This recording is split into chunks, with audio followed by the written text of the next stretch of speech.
Hello, you wanted to know how to tell if a table of values is linear or not. There are two ways to do this. One way is to do a whole bunch of delta y over delta x calculations. Delta means difference between 2 points. So in other words, you're calculating y2 minus y1 over x2 minus x1. To find these variables, we pick the first row. These will be our x1 and y1 variables. After we are done the calculation, all the variables will move down a row so that x1 and y1 are what used to be x2 and y2. The new x2 and y2 would now be -3 and 9. Keep doing this until the x2 and y2 row is at the bottom of the table. Now we do the calculations. This calculation's result is -1.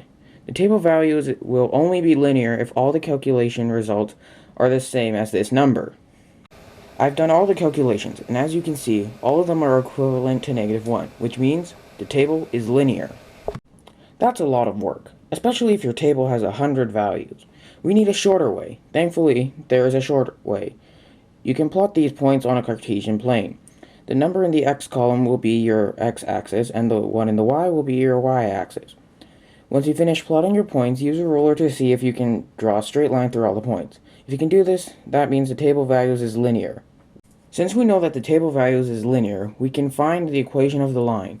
This means the rate of change. The rate of change, or slope, can be found using the equation y equals mx plus b.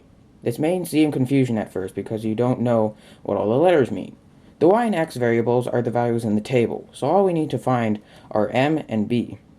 We already found m with our delta y over delta x calculations, so we know it's -1. Now all we need to do is find b. B is equal to y when x is equal to 0, or in other words, b is when the line intersects with the y-axis. To find b, we substitute what we already know in our equation. For y and x, we choose any random row from our table. I chose the row where x and y are both 3 to make things simple. We know m is equal to -1. Now we do basic algebra to get b by itself. First we multiply -1 by 3 to get -3.